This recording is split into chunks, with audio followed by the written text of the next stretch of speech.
The following podcast is a Dear Media production. What exactly does a sex therapist do? To answer your question about kinks, probably the most common kink is We've got stupid questions like, is squirting just pee? like, I don't know how many people know about the A spot. I'm sure you both have heard about the G spot. The A spot. What I would love for men in that situation to hear is this isn't about you. Botox. I've heard that's... To the pelvic floor? And over time, that creates a giant chasm between men and their own emotional process. So many men are conditioned to not treat their wives that way. Right. What are some of the most common issues that you have clients coming to you for? Probably the most common across the board is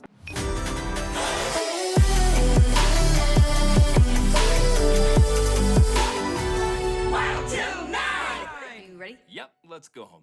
Hi guys, welcome back to Wild Til 9. It has been a hot minute. It has. Longer than we thought. Like way longer than we thought. And so before we dive into this episode, we wanted to, one, say hi, miss you. Hope you like the new cover art. Pretty cute. It's pretty cute. That's my photo shoot for the year. That's Jeremy's photo shoot for, honestly, we were like this one, so maybe even the next 2 years, it'll be the cover art for. See you in 2027. But we also have exciting things happening. So not only do we have 2 episodes coming out this week, so this episode today, which is it's a biggie. But it's also I think it's important. And it also feels like some substance. Also, it's Valentine's Day today. And I just feel like chatting with a sex therapist on Valentine's Day feels kind of a slay. Kind of, yeah. You're definitely, if you listen to this episode all the way through, you will learn something about yourself. Oh my God, there is so much value and so much incredible, I left that episode smarter. Well, and we exposed her to probably one of the most exciting facts she'll ever learn too. But you'll have to obviously wait until you can see that in the middle of the episode. We need to stop talking Most about importantly, you've got another episode coming this week because we wanted to give you some more background about what we've been up to. So much has been happening and we've been gone for so long and that was not the intention. And typically we're on a weekly blabbing cadence. And so we missed you. So we have an update episode coming out on Friday that will have essentially just everything that happened over the months that we were gone. Yeah, just a little catch up, a hang episode. It's very casual, very chill. And just a little bit of housekeeping. You might have noticed a few new logos being thrown around as well, as this is our first debut with our new network, Dear Media, who we're really excited to be with. Besides that, nothing is changing about the actual podcast itself or where it's available. So you can still watch it on YouTube, stream it on any of the podcast streaming platforms that you may listen to Wild Til 9. Literally everything on your end stays the exact same. So please do not panic. TSJ is here to tell you that it's going to be okay. It will be okay. And also, if you have a Dear Media podcast that you listen to that you love, that you think that we should try and check out and either guest on their podcast or they can come on ours, we'd love to hear about it in the comments. Let us know. So we are about to chat with Dr. Kate and let's get into sex therapy. Joining us today, we have Dr. Kate, a licensed clinical and forensic psychologist, certified sex therapist, author, podcast host, and overall power player in the sexual wellness and health space. Welcome to the show. Thanks so much for having me. It's actually Valentine's Day today. So I don't know if we could have a spicier Valentine's Day than the conversation that we're about to have today. No. I can't believe it took us this many years to do this. I know. Well, I think it took me until having a podcast to realize that a sex therapist was a profession.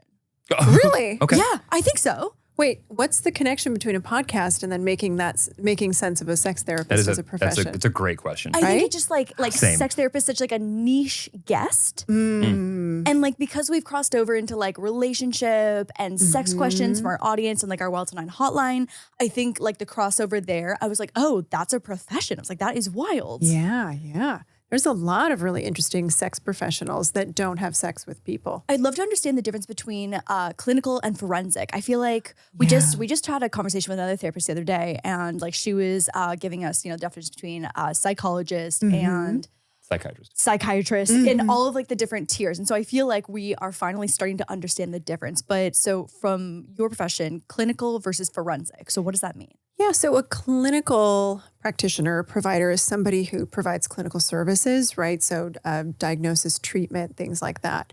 And somebody who's forensic is most likely doing clinical work, but within a forensic context. And basically what that means, forensic is anywhere where one profession intersects with some sort of legal profession. Oh. Yeah, so you can have a forensic accountant, a forensic physician, a forensic psychologist, a forensic, you name it. But a forensic psychologist is someone who usually is doing evaluations or treatment or expert witness testimony, in some capacity. In reaction to? Yeah, sometimes in reaction to, Okay. or sometimes it's just the setting where treatment needs to happen. So there's this crossover, right, where there's a sensitivity because there is some sort of legal context, psycholegal context. And so those professionals have additional training and usually like certain ethics that are in place that maybe wouldn't be in place clinically to protect the extra sensitivity of that context. So all forensic psychiatrists and psychologists would be like clinical, but not all clinical would be forensic? Not necessarily. Okay. So you may not be a practicing like clinical person in that context. So there are lots of psychologists who might be social psychologists, Okay. or they might be industrial organizational psychologists who are brought in a forensic context to do some sort of education to the court Interesting. or, something of that nature. Wow, cool. Amazing. And then zooming out a little more broadly, what exactly does a sex therapist do? Yeah. I actually get this question all the time. Yeah. I do. And I love it because there are a lot of myths and misconceptions. But a sex therapist is basically a licensed mental health provider who helps people in the process of talk therapy around the topic of sex and sexuality or gender related concerns. So, helping people really make sense of their own relationship with sex or the relationship that they have with sex and their partner. What's the percentage breakdown of clients that come to you in a relationship versus just solo? Oh, that's such a good question. It depends on the provider. Some folks really specialize in doing only couples sex therapy. Some people only do couples therapy and not sex therapy. Some people work only with individuals and not couples. So it kind of varies. I would say personally, my practice is about half and half individuals and couples. Yeah. Wow. Okay. That's so interesting. What are some of the most common issues that you have clients coming to you for? Probably the most common across the board is desire discrepancy. So partners are in a relationship and one partner has a higher desire and the other has a lower desire. Now, there isn't like a norm for desire, so everything's in relation to each other. But partners, we don't get hungry at the same time. We're not thirsty at the same time. We don't want to have sex at the same time and with the same frequency. And that causes a lot of friction for partners because that's a place where we get a lot of connection, a lot of just a lot of all the good things that come with sex. And if you're mismatched in that area, people can overlay a lot of meaning on that when there really doesn't need to be any. Right. I feel like it's always tough when it's like you make that emotional bid and it feels like it's rejected. But I love the analogy you used of like, we're not hungry at the same time. We're not thirsty at the same time. Like I think about like when I'm ready for dinner at 6 p.m., like on the dot and Jeremy's like, oh, I'll eat at 8:30. And I'm like, what do you mean? How are you not starving right now? So like that makes so much sense. And I think it's a great way to like humanize it and pull it away from like the emotional elements that can be attached to it. Yeah, we put a lot of meaning on sex that can be there, but it doesn't always have to be there. And I think a lot of that comes from our emotional attachment to what sex means for us and or about us, right? I'm curious, when you say that the most common topic is a difference in desire, what are the words you used? Desire discrepancy. I like that. Yeah. Do people typically come as a couple and express that? Or is that an individual who starts and then maybe the couple's there later? Amazing. So I don't know that there is an ideal path, right? Definitely not. Yeah. But ultimately it is a systemic opportunity, Right. right? And it's a systemic issue if both people are impacted by it, which they are. So it happens in both iterations. Sometimes couples come together and they're like, hey, this is happening. We know we both have some role in it. We just don't know how to make sense of it or what to do. And sometimes people are self-initiating and they're like, hey, I'm the higher desire partner or I'm the lower desire partner. And I want to figure out, what I can do differently or maybe how I can talk to my partner more effectively so we can get closer on the same page. And sometimes people come by themselves because in the system of their relationship, they've been identified as the quote unquote problem, right? Oh, Like you have the higher desire or you have the lower desire. That's a you issue. You need to go fix that. I'm fine. And that usually represents a bigger problem in their relationship. So, any iteration is great to get you in the room. And if it's the last version, we're going to reconcile that so that, everybody plays a part in finding the solution. And so obviously you have such an interesting job. Yeah. And how did you get here? I'd love to know more about the journey from like the beginning to where we are now. Yeah, of course. Psychology is my second career. I used to be in employee benefits, so I would like be the person that would help your employer figure out what health insurance to offer you. No way. Yeah. Oh my God. Yeah, such a different role. Yeah. There's nothing wrong with that role. It was great. It was lucrative, but I was so young when I did that, and I thought, I don't know if I can do this for 50 years. That's a long life sentence for insurances. Yeah. And also this was 100 years ago. So, I mean, when the landscape of insurance was changing a lot, and I was like, I just don't know if this is for me. So I wanted something that would give me a lot of fluidity and creativity and could be artful as well as academic and challenging. So I decided to go back to psychology and pursue that because I was always obsessed with the Silence of the Lambs. And I thought I would be the next Clarice Starling. Okay. I was obsessed. And I took a tour down in the forensic world for a long time. Okay. So I thought I would become a profiler, and I ended up working in different prisons with convicted sex offenders and civilly committed sex offenders. So that's really where I got my first exposure practicing clinically. And it was fascinating. I loved it. I loved it so much. So that was your first exposure to it? Yeah. Wow. Yeah, that's really like into the deep end. But also, totally. I can't imagine a better learning environment. Exactly. Yeah. And honestly, the folks that I worked with were just like so beautifully complex in their humanity, right? Yeah. Even though they had done really horrific things, there was a lot of growth that I was able to witness. And then, of course, there were a lot of folks who didn't move the needle much in their willingness. But yeah, it was great learning. And I think I probably would have stayed in that space for a long time if I felt that the prison systems themselves were resourced well enough to actually make a difference. Sure. And they just weren't. Yeah. So I moved into private practice, and because I had worked with such an emotionally charged topic with such intense, in such intense contexts, I had such training that a lot of other therapists didn't have. And so it was an easy parlay for me to talk about sex, whereas therapists don't get a lot of training about sex in general. And typically the thing that's the most difficult for people to talk about, including therapists, are sex and money. Yep. Right. Money. Yeah.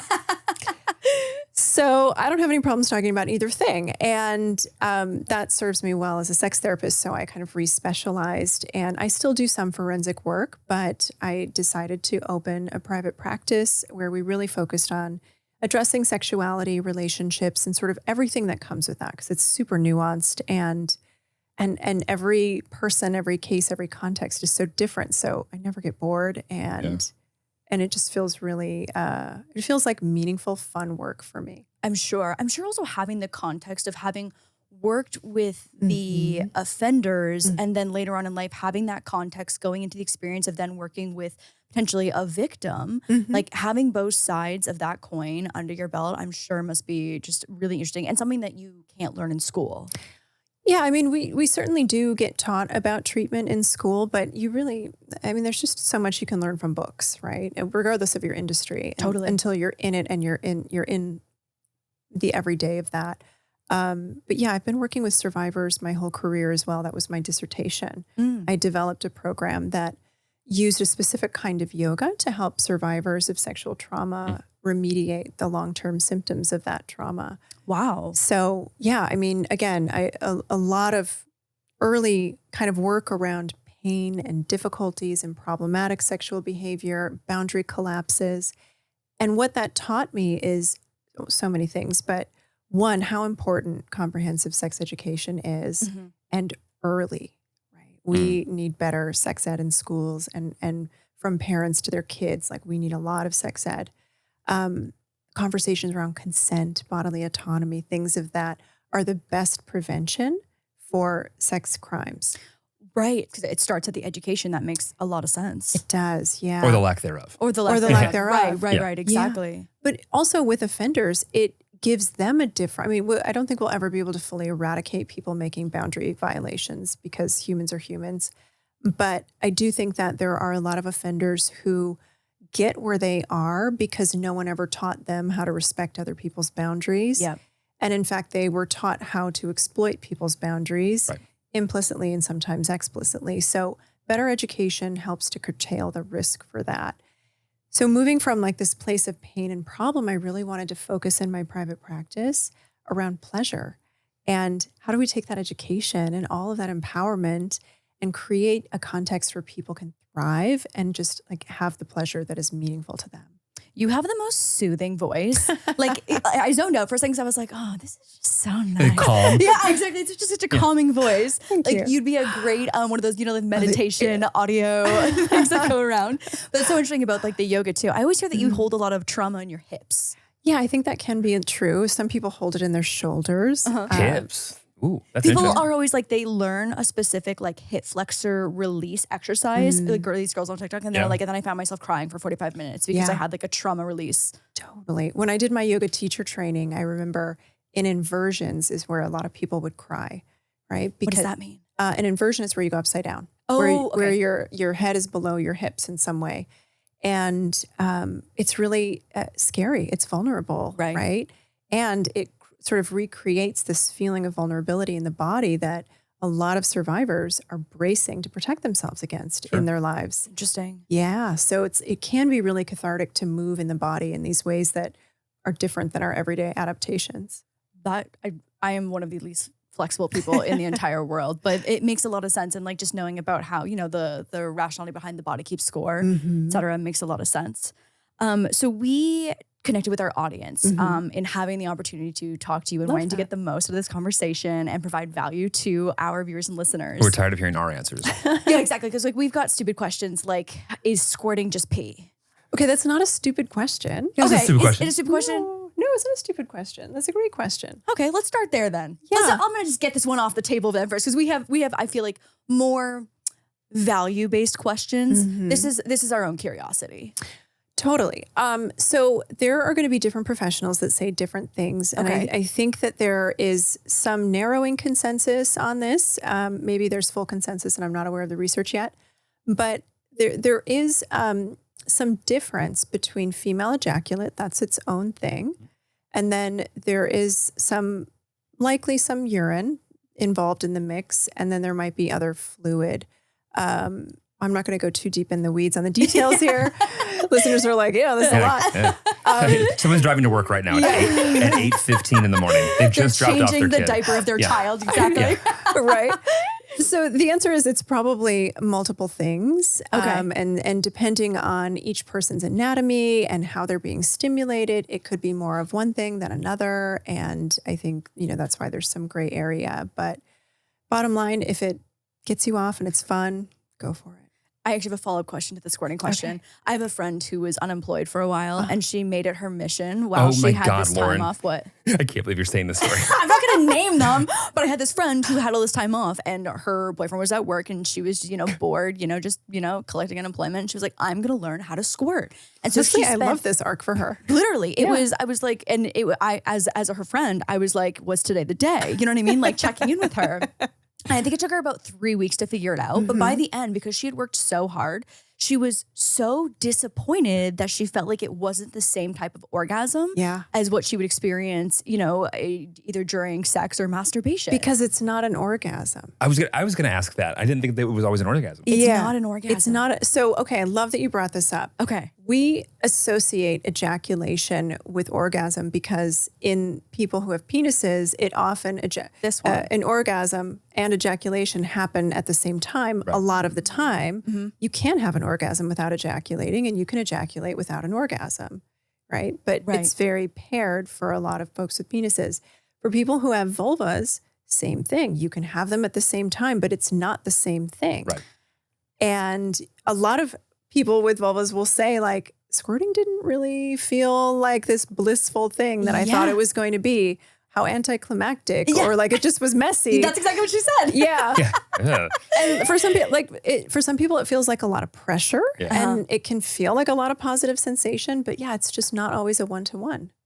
That is so interesting. Hmm? The questions that matter, babe. No, I'm glad we've. That's Yeah, all no, we have for today. that's Thank you that's so and much. that's it. Yeah. Okay, so what I really want to get into, and what I feel like the majority, like such an overwhelming majority of our questions were not only what your new book is about, that is sitting on the coffee table right here, that we're so excited about, but was desire discrepancy, which is a new term in my vocabulary.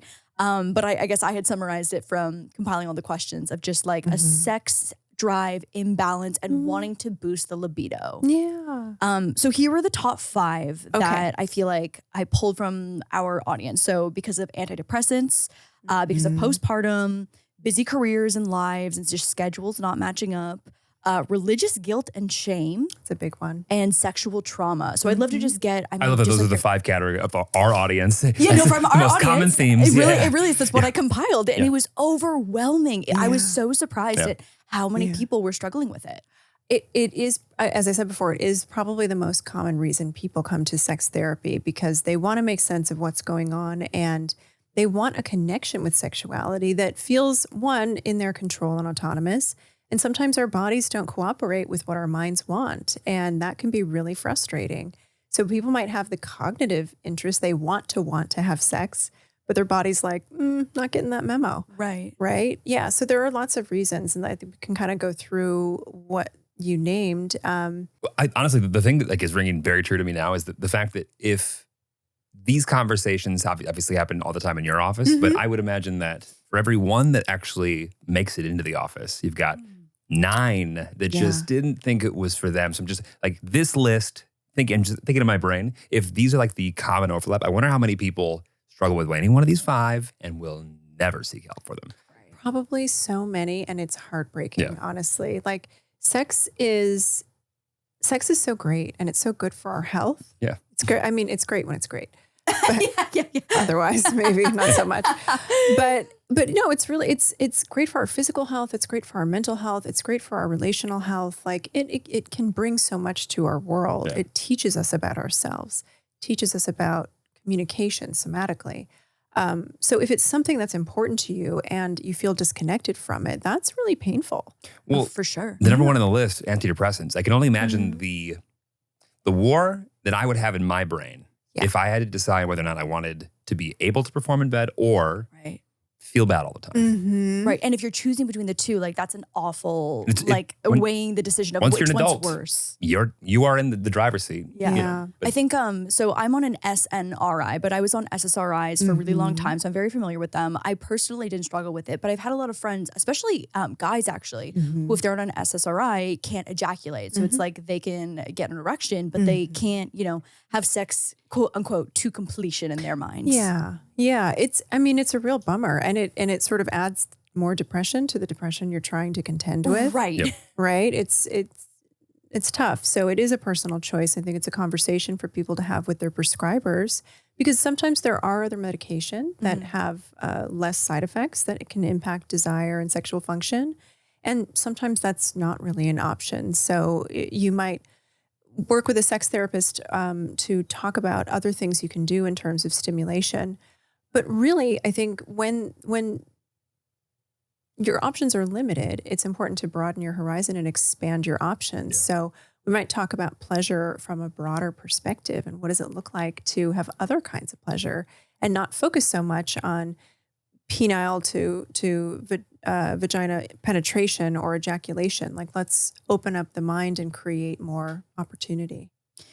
Well, what's the, is there homework that you give your clients when people come in being like, I want to boost my libido? Like, what's the homework that they get sent home with? Well, it depends on what is getting in the way. So maybe an important thing to think about is that our sexual arousal is sort of governed by what's called the dual control model of arousal. Okay. And so those are research terms to think about, like, what are your accelerators and what are your brakes for arousal? Oh, this is interesting. Emily Nagoski's language in her book, Come As You Are.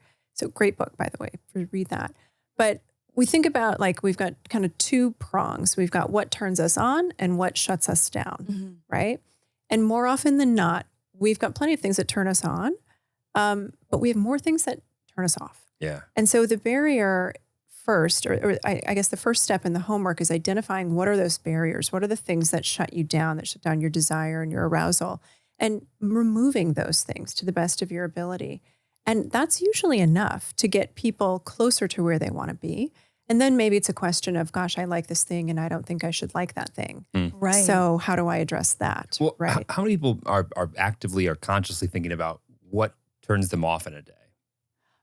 That's a great question. I don't know that I have that data. Because like trying to figure that out from somebody, like if you were to ask me what my turnoffs are, I could think of some, but like I don't think about it in like a literal sense of like the thing that I see. I don't say anything, but like not interested. The guy, I don't track that in my mind, but I'm sure there are plenty. I of wonder them. how many girls like heard this and were like, you know what? I should just get rid of him. It's the whole thing. It's the whole thing. He's Yeah. actually the ick and he's got to go. Right.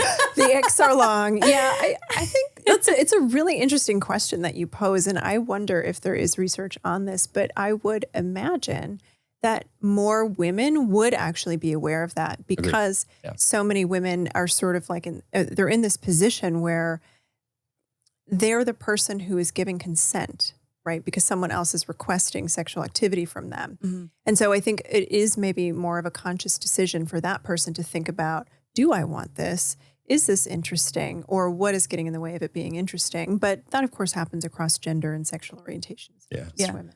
Even thinking about that pertaining to myself, I think that I could name so many things. Yeah. And we briefly talked about this as well too, but about how I feel like I really focus on how I've been, like what my day has been like mentally before I can even think about getting my body in a physical state of excitement and being ready to have a sexual experience of any kind. Like if I had, and I think that you experienced this as well too, Jeremy, is that like if either of us have a bad day mentally or like just like a shitty day overall, and this probably goes for a lot of people, but just like you're like, oh, this is the last thing on my list of things that excites me right now. Yeah. Well, even beyond that, I think as I get older, I realize that sex isn't going to be the fixer. If you had a bad day and you were maybe going to have sex earlier or you talked, like just still having it when you both are in a terrible mood, not going to fix anything. Wait, but could it fix something? Like, It could it fix the could. mood It sometimes? could, Yeah, I but was gonna say. But I know in my brain, like the idea of putting it on a pedestal and assuming that is going to be the thing that like gets you back on track is a wonderful way to just have expectations that are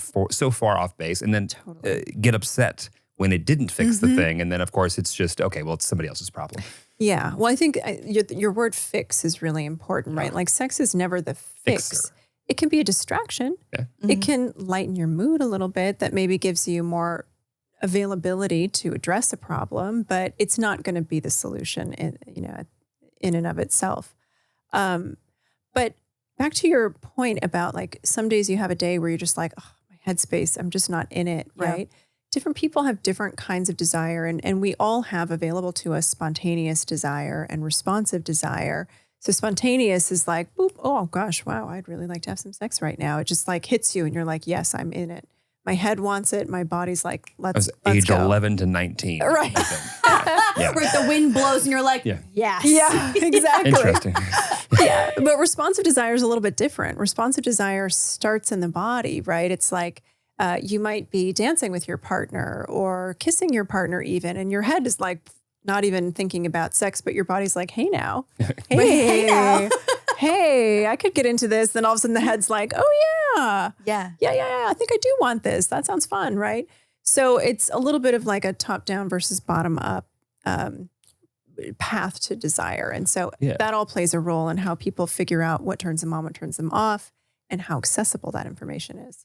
That last part is huge because like I remember in a world where my like adopted by a single mother, I had no idea what was going on with myself in real time. And so the thought of just like she didn't sit you down and give you a boner talk? Quite literally. Donna. I'm still waiting for that talk. Donna, come on. I know. But it's like for guys, there's obviously a physical indicator, which whether or not we want to acknowledge or not is right there. It's there. And I wonder if it's something that I think we almost, I can't help it. It's just, it is what, like, I wonder if we like use that as an excuse or even the opposite of like, we get ashamed of things that do turn us on throughout the day that we're like, I don't want to be. That's not something that I'm actually interested in. Yeah. I think so many people unconsciously condition men to have such a difficult relationship with sex.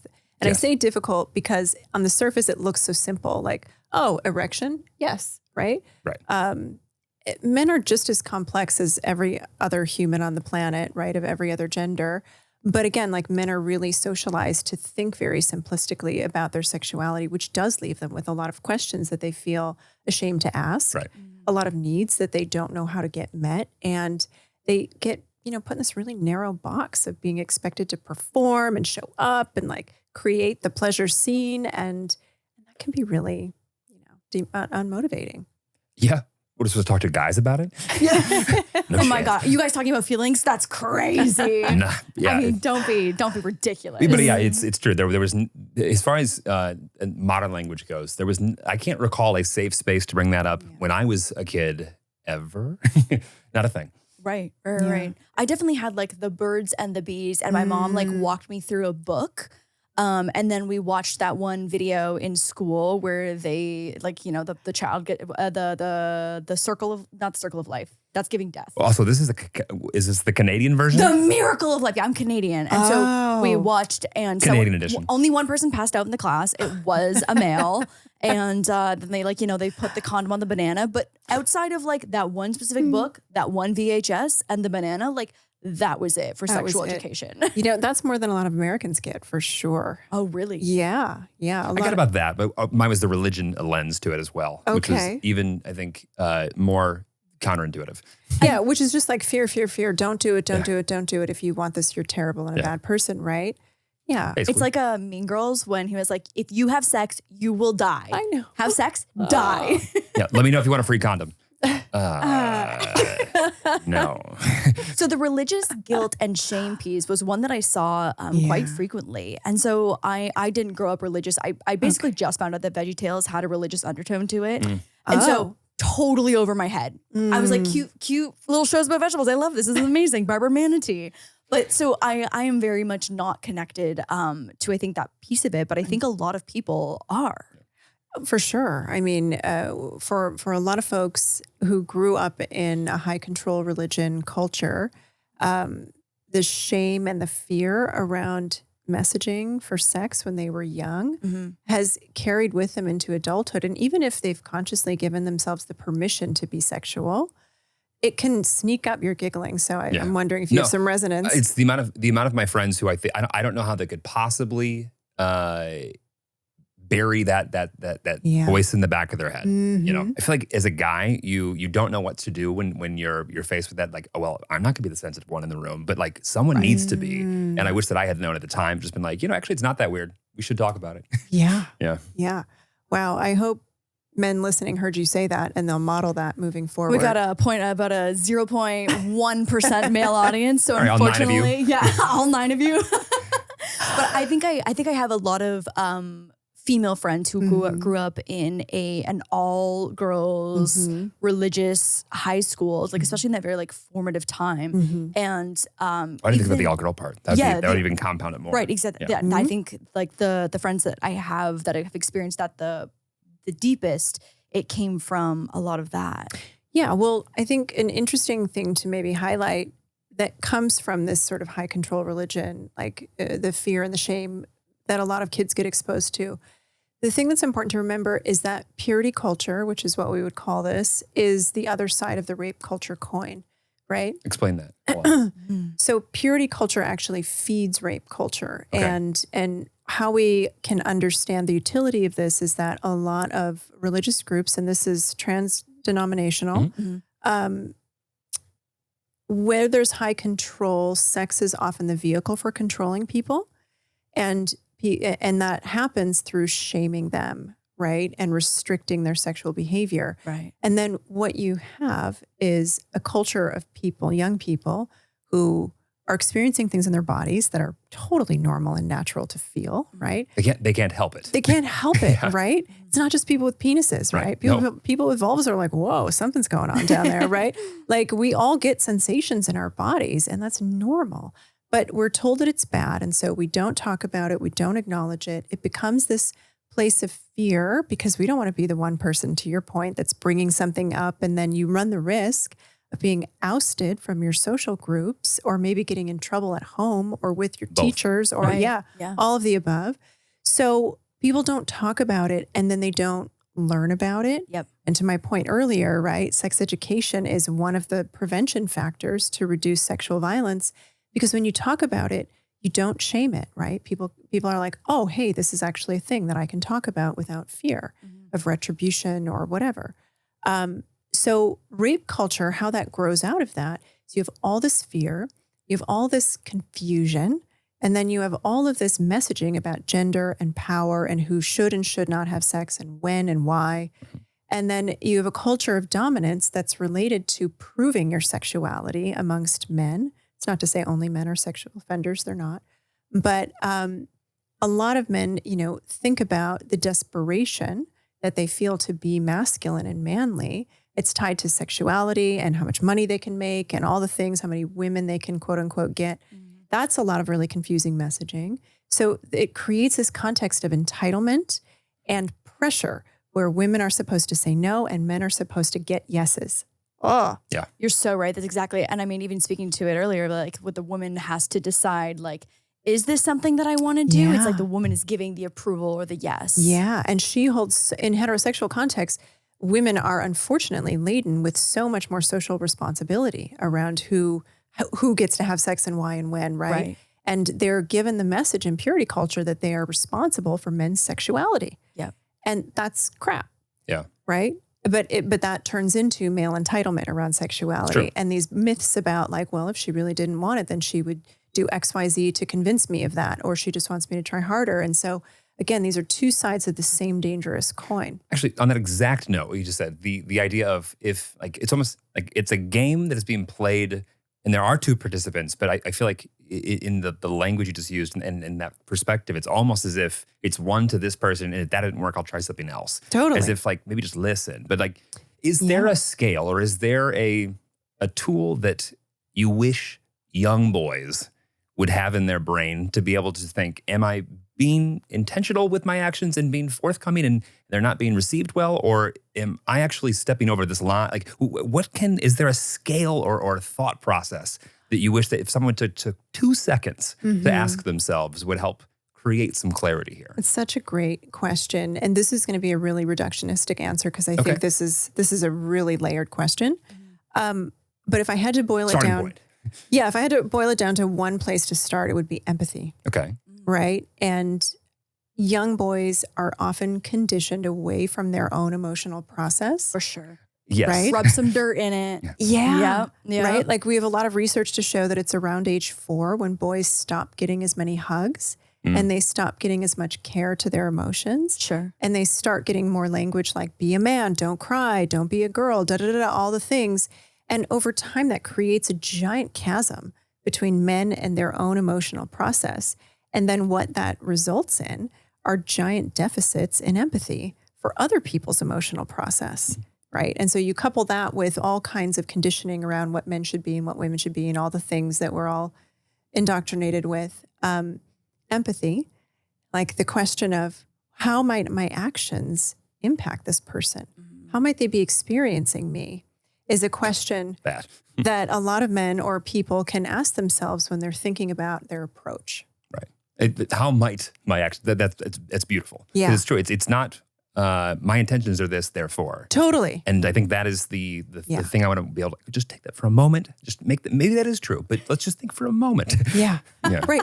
Not based on what I think should be the reception of my intention, but like also like what do I know about this person? Right. What is their subjective truth? What is their like experience in this world and how might that inform how they're receiving me? Because you can have the same pickup line with one person and get one response and another person and get another response. But this speaks to the objectification that we're often taught to parlay onto people, especially women around sex. There's this concept called fungibility, right? Where like everybody's just sort of like replaceable. Just one chair is another chair is another chair. You just sit on them all, right? Swipe right, you swipe left, swipe right. Exactly. Yeah. And so we get this sort of broad overgeneralization. Well, if I did this with one person, it should work. No. Right. Yeah. I know that I'm right because this works. Exactly. Well, Right, hold right, on. But where's the data actually? Yeah. Yeah. Interesting. What kind of advice do you have for the women who are struggling with their postpartum bodies and sexuality? 'Cause I know that can be such a tough journey. Yeah. So it is a journey. I think, I don't know if advice is the right word, but what I would say is like, give yourself a lot of grace. Yeah. Like you've just created a human. You made every part of that human. Oh, you grew a whole baby. You harvested the ingredients to grow it. Yes, like you did everything. You built a fetus in you. Yeah. It's crazy. You built a human. Like that is, whew, that's a lot. And it takes time for our bodies to feel like our own again after that process. So I would say give yourself a lot of grace and also know that you don't have to tolerate anyone making any comments about your body. There isn't a timeline to quote unquote bounce back. And in fact, I would say let's eradicate that language entirely because when your body does something so incredibly awesome like that, you don't really get back to a pre-morbid body because this has changed you, right? Like the fetus, the DNA from that fetus remains in your body after you give birth and it just is there. So it's like you're not going back to a pre-existing version of yourself. Maybe the better strategy is to work on integration, assimilation, and acceptance of the strength and the capability that your body has just proven to you as a marker of your resilience, your strength in this world, your just overall capacity. It's such an amazing feat, right? Like give yourself a lot of time, a lot of grace to address the things that you want to address when you feel ready to address them and to stop internalizing other people's timelines or expectations. Some of the questions that I saw were just so heartbreaking in that they were feeling really icky postpartum, but their husband had expectations for them, again, to bounce back. So it might not even be the external pressures from like the society timelines that have been set, but from within their own relationship. So what kind of language can they be using within their relationship to communicate? Because I think everything you said is so beautiful and so spot on. I mean, I have therapist language that I might offer, but just as a human. As a question, what do you wish the guy would hear? I guess that's what I would like to hear from it. What I would love for men in that situation to hear is this isn't about you and you're making it about you. Yes. And that's really awful for your partner. I agree, but why? It's not about them. I feel like it's because it's not a lack of interest. They're prioritizing their needs. And whether they're sexual or not, they're prioritizing their needs over the healing journey of the woman, of the mother. I think a lot of men have really underestimated the amount of value that they attach to their partner's appearance and the currency that they assign to that in terms of what it means about who they are as a man. Oh. Right? So when we think about the ways that we've been conditioned in heterosexual partnerships, a lot of men unconsciously, I don't think they maniacally run around like, how can I get this, the hottie? I mean, sure, consciously that's a thought for many of them, but I don't know. I don't know that a time or two, I don't know that they think about the why behind it. Right. Sure. But the why is because, beauty is something that's been so commodified that it gives currency to someone's social and political power. Yes. And so a lot of men have really not unpacked the attachment that they have to their partner's appearance and the way that they've made that about how they feel about themselves. Oh, that is so interesting. Did you just choose me because I'm cute? Initially, but I figured a couple things out along the way. I will say that did play a role. Yeah, and I think that's okay. It was a good marketing campaign. I think that having initial attraction is is a key part. Of course, yeah, and that's very different than your appearance means something about how I feel about myself. Right, he only feels good socially if I stay hot. Yes. Yeah. Exactly. Hilarious. No, but that totally makes sense. Yeah. And I was just so heartbroken reading some of the messages from the women who had, literally just created life. And now their husband wanted them to bounce back and be like, a sex nymph again, Yeah. I think it's unrealistic. And it those couples show up in my office all the time. And I have a lot of empathy for what it's like to be a guy whose life has just turned into something very different. Most parents are wildly unprepared. We read all the books, maybe the books get read. But even for the people who do read all the books and they have all the pre-baby counseling and mentorship and all of that, you just can't be prepared for everything that changes. And it's really scary. And so I think we default to things that we think we can control. Right. When there's a vulnerable process. And for a lot of men who their bodies aren't impacted by the pregnancy, right? They're not the one growing a human inside, growing a fetus, and they don't really know what that's like. They can't empathize. Well, it doesn't matter how many books we read. We will not be the one pushing a baby out after 9 months. Yeah, you won't. Well, yeah, if you don't have a uterus, you're kind of out of luck on this process. And if you're not communicating, I don't know how else you would connect with the process. Yeah, but I mean, you ask questions, right? And you dip into that empathy and you recognize like, okay, a body is a body. It's a vehicle. There's no worthiness here around like one body's better than another body. Attraction's a different thing. And I get like if your attraction changes, but I invite people to think about what's the meaning that they're attaching to someone's appearance and how much does that play a role in how they are attracted to it. Yeah.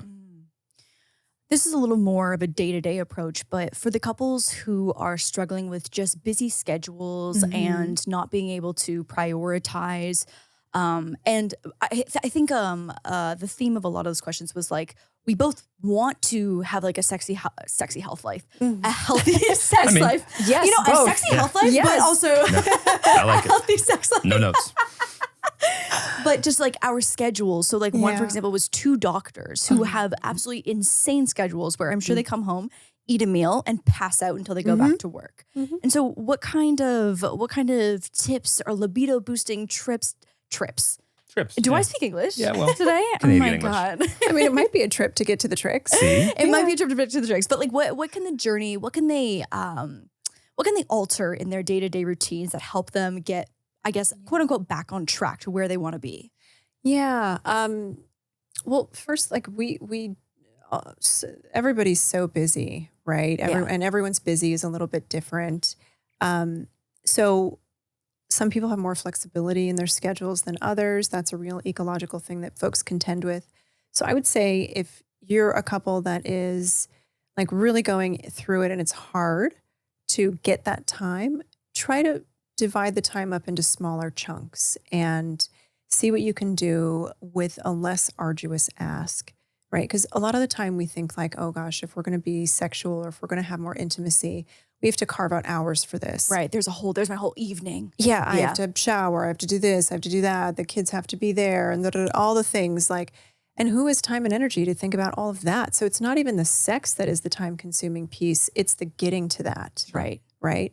So I would say, what can you take off your plate legitimately, but also like, what can you shorten in terms of the demand of time that these asks require? So even if you're not going to have sex together, can you sit down and like zone out and watch TV and alternate giving each other foot rubs so that you have some sort of somatic connection that keeps your bodies in memory of each other? What does that word mean? Which one? Somatic. Somatic. Soma is a word for the body. Okay. So somatic means like anything in relation to your senses, your feeling, your body's state, your body's experience. I love that. Somatic connection. Yeah, I because love that. It's less about do we have time to have traditional sex right now, and like, but is there time for that? And I think like, that we've like talked about in past episodes about how like we try and like encourage couples to prioritize finding time for connection, whether it leads to sex or not. So like for us, like if we both have a bad shitty day, like we'll probably have a bath together, pour a glass of wine, turn the lights down low, just put nice music on, leave our phones in the other room. Yep.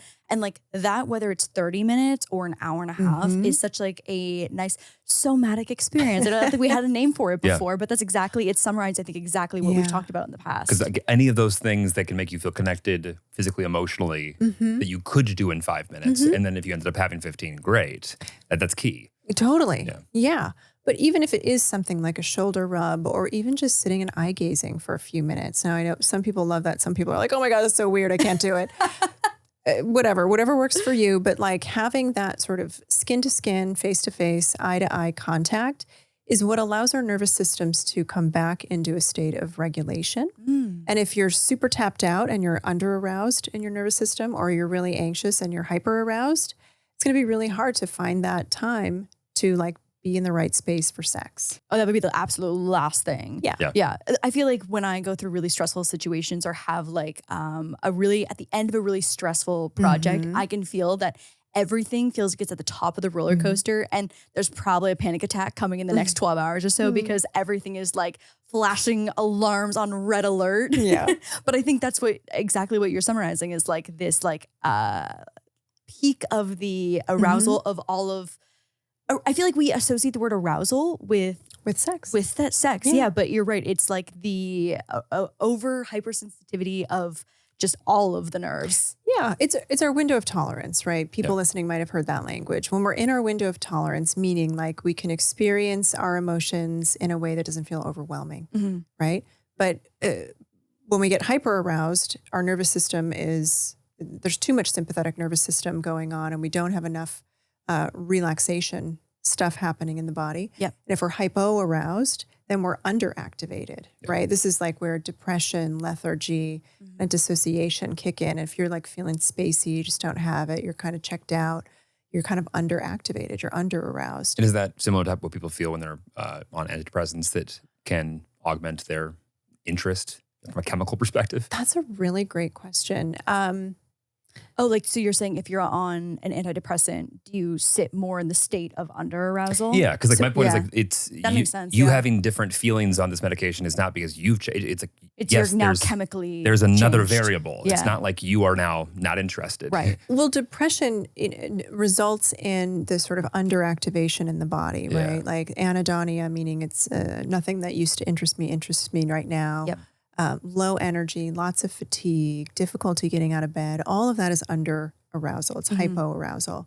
So an SSRI or a medication to treat depression ostensibly would help bring us back up into that window of tolerance. So it should increase arousal and desire, but some of the side effects of those medications can reduce sensitivity or can reduce, interest in sex. The judgment that I think someone would receive from having a difficult time getting out of bed because they're depressed versus having a difficult time showing in a physical capacity that they're interested in their partner are two very different things. But to your point, it's kind of tied to the same thing. It is. Yeah. Yeah. Right. Like, and no one should be, and I'm sure people don't want to be depressed to the point where they can't get out of bed. But I think there's less shame associated with that than like, oh, I just don't find sex interesting anymore, and I'm just going to write that off for the rest of my life. No, like I don't know. There's just so many safe ways to talk about it. They just have never really linked in my brain. Yeah. Well, people have a lot of fear about sex, right? Because we make up this assumption that sex means something about us. Sure. Instead of relocating it in our option of human activities is like just something that brings pleasure, right? It can be really connecting. It can be really meaningful. And it also can just be a good fuck. Yeah. Right? Yeah. Like, it doesn't have to be a soul connection When for it's good, it's good. Yeah, sometimes an orgasm is just an orgasm. Like knock yourself out before you go to sleep. It's fine. But we often like attach so much meaning about who we are and what we like. Right. Yeah. I love the idea of the recategorization of it. So it's like, even if you go out for dinner, it's like sometimes a meal is really good. Sometimes a meal is really bad. Sometimes you have a comfort meal. Like Exactly. And like detaching so much like heavy emotional value and societal pressure to it. Like if you think about just like dinner again, like going back to like we're not hungry at the same time. It's like, I don't know why it keeps coming back to food and meals for me. Obviously my life just revolves around that, but it makes a lot of sense. Yeah. Do you work with a lot of clients who are asexual? We had a few people who identified as asexual and still have a partner. And so I think were speaking from the perspective of like, I don't not want to do it, and I want to please my partner, but I'm never going to be the one to initiate because it doesn't cross my mind ever. It can. I mean, if people are being honest, communication is really key. And honestly, that communication can build a much stronger connection. Right. People can be asexual. They can be aromantic. I mean, there's just so many different. What's the difference? Yeah, what's the difference? So asexual is I don't really have a lot of interest in sex per se. It's not something like, to your listener's point, like it's not going to be me that initiates it. But a lot of asexual people will sometimes engage in solo sex, or they will have sex with their partners. And it's not that they're having an aversion per se. They just aren't, it's not like a huge priority. They're not interested in it. It might even feel good sometimes, but they're not seeking it out in the same way that other people might. So there's a spectrum of asexuality. It's, it's not a this or that experience. And with aromantic, somebody who identifies as aromantic, maybe just doesn't have that same prioritization of romantic relationships. They don't feel a lot of romantic feelings. They're not seeking that out. It's not a need that feels like a big priority for them. Now, that's different than somebody who might be seeking it out, but also pushing it away because of attachment fears and wounds. Or somebody who's really avoiding it because it's scary or has been unsafe in the past. That's different. Aromantic and asexual suggest kind of like, I don't want to be so bold as to say an indifference, but it's pretty close to an indifference. Like, okay, Lower priority. think about it this way. Like if you're somebody who is like, I don't really love pizza, I'm not going to seek out pizza. But if it's at the party, if it's at the party and like, I'm hungry. yeah, I'll eat some pizza. Sure. I'm not going to like rave about it. I'm also not like wildly upset about it. Versus like people who really, really hate pizza. Some listener is comparing themselves to pizza right now. They're like, I guess I'm the pizza. Yeah. Being served at the party and no one's eating. Let's not make ourselves inanimate objects. Let's humanize ourselves for sure. But just thinking about like this idea of crave, right? Yeah. Like what is a craving? What is indifference versus what is an aversion? Yeah. Like, Ooh, yeah. Again, it comes back to food and it all makes sense. Yes, of course. Of course. because food is a really sensory experience. Yeah. No, that totally makes sense. And we put it in our mouths. Next. Yeah. Boy. I could very clearly see the path of someone experiencing trauma and then confusing that trauma with them finding themselves identifying as aromantic or asexual because of the past trauma. And instead of healing that, they've then found themselves feeling like they should identify as either one of those. Does that happen?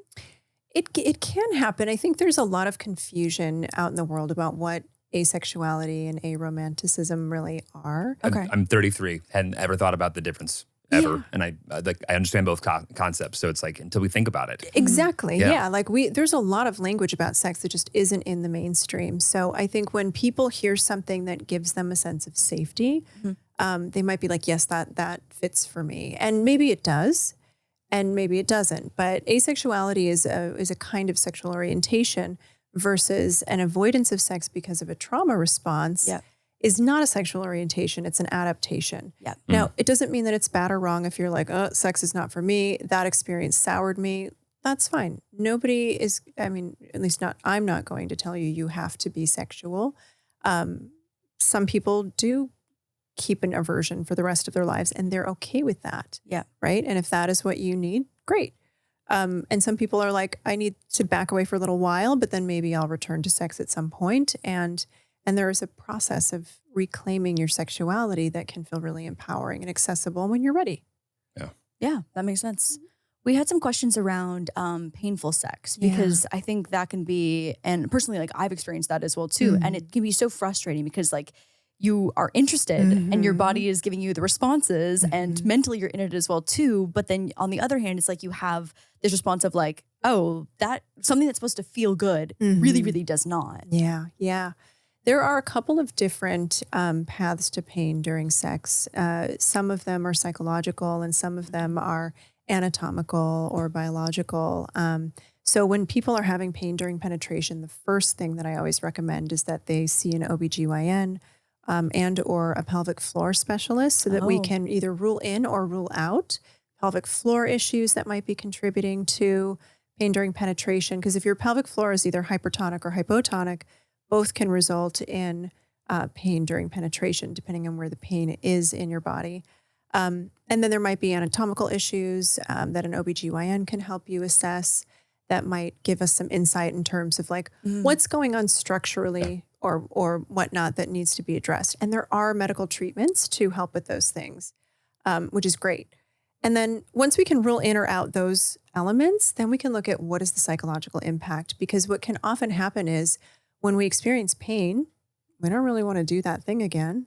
Right. Unless your reaction is like to pull back. Totally. Yeah. And unless like pain is part of your kink, and that's not what I'm talking about here, that's a different scenario. But in this case, this is an involuntary pain. So for most people, it isn't fun. It's not welcome. It's not welcome. Yeah. It doesn't feel great. There's not enough dopamine to override that. And so what happens is there's an avoidance and then a fear, and they get stuck in this sort of like avoidance, fear, pain cycle that's really hard to break out of. But there are a lot of things that we can do in sex therapy to help folks start to interrupt that cycle and feel more comfortable in their bodies.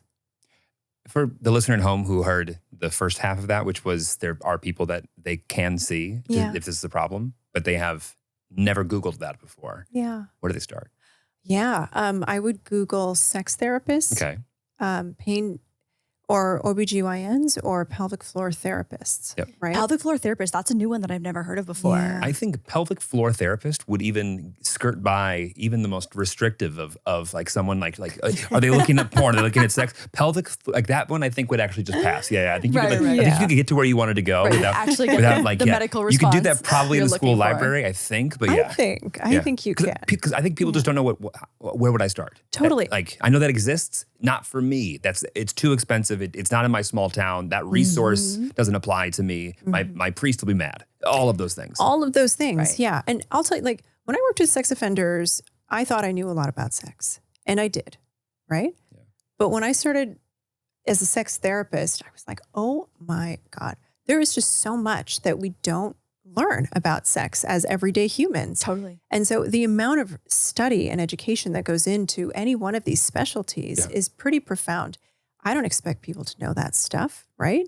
So yeah, it's hard to know where to start when you have something that feels uncomfortable or is confusing and you don't know what professionals to see. And you're not even, quote unquote, supposed to be engaging it in the first place. And you have a problem with it. And it's like, it just compounds. Well, I'm glad you said that because actually there is a lot of research to suggest that people who grow up with high control religion or they grow up entrenched in some kind of purity culture have a higher likelihood of experiencing pain during penetration because of all the shame and anxiety and fear. The psychological. Yeah. Right. Yeah. And somatic, here's that word again.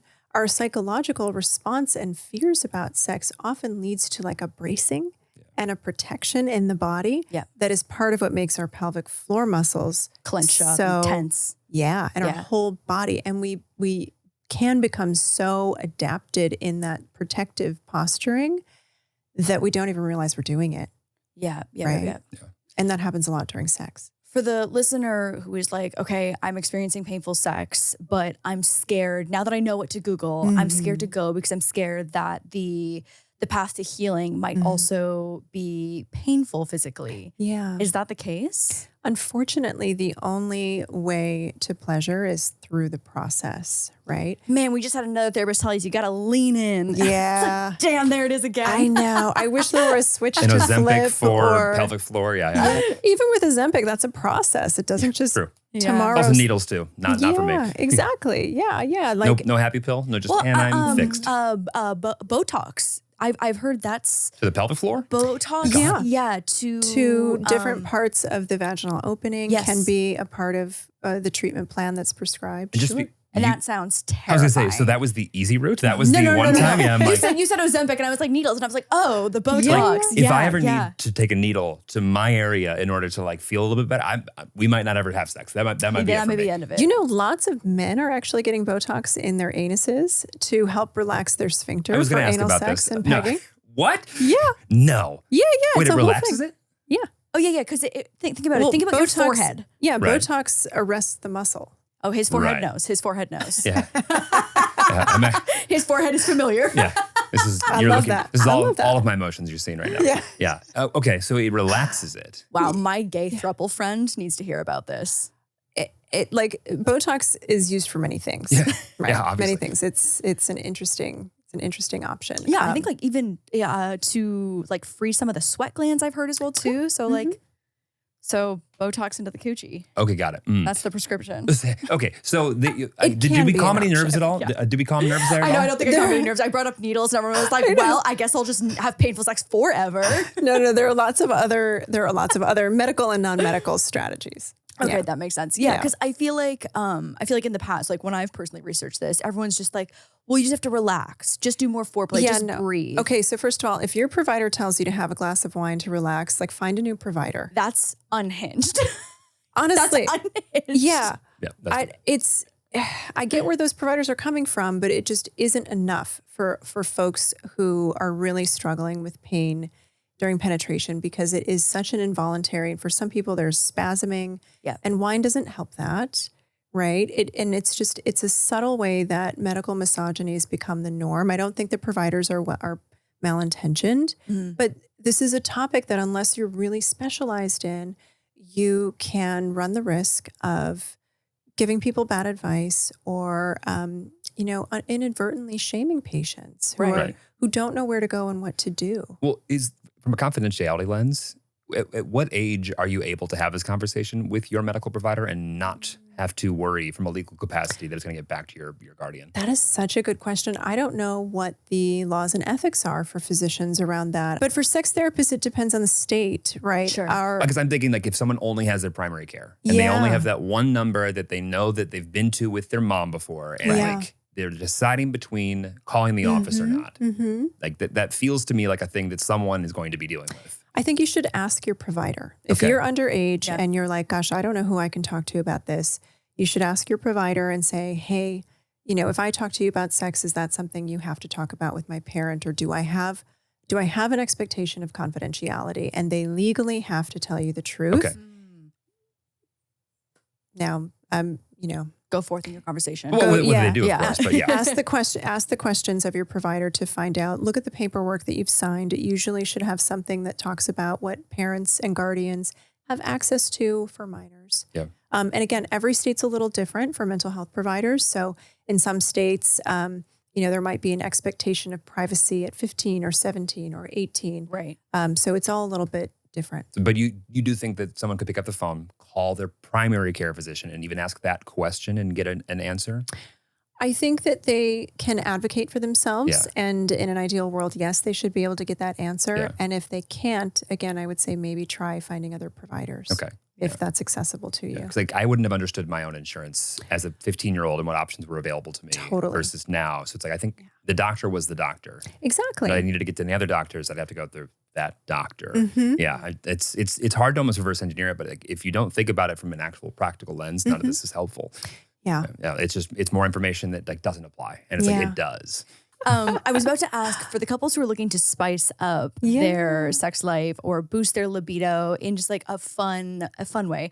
I feel like instead of asking that question, we should talk about the book because I feel like that's I would love to hear more about it.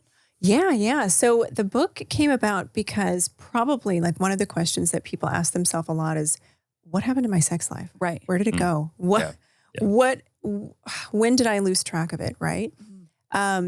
So this book is a culmination of a lot of the questions that people ask themselves when they realize like, wow, I'm really disconnected from my sexuality. I don't have the desire that is my norm.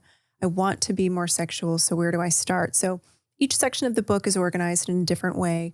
The first part is like looking at more intrinsic factors, what's going on with me.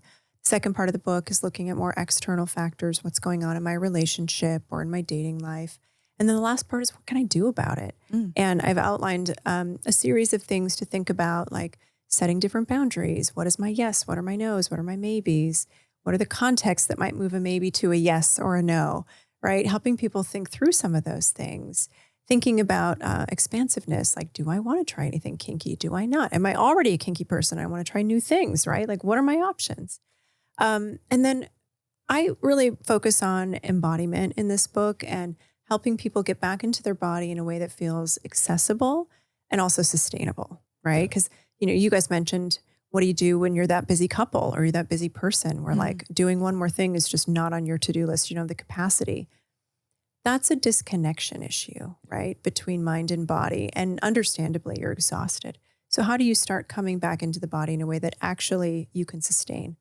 Building a pleasure practice and naming and really setting intentions for different kinds of pleasure and learning how to savor it. Yeah. Right? And really be in the moment with it is super important. And so that's all in the book. And that can help people identify like what has been some of the barrier for me and how do I address those things? Who needs to read this book? Anyone who is wondering what happened to my sex life. Right.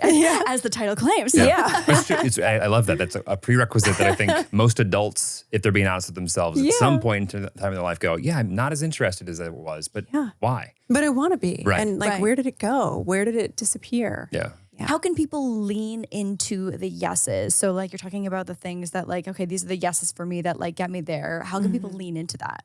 Well, by identifying the no's and working to eradicate those things, but then thinking also about like, what am I afraid of if I do lean into this yes? And starting to think about those as some of the covert obstacles. Yeah. Because sometimes our yes, we hold ourselves back because, wow, if I really am someone who likes that kind of kink. Right. This is what that means about me. Right. Which it doesn't. Like there's kink is whatever. It's fine.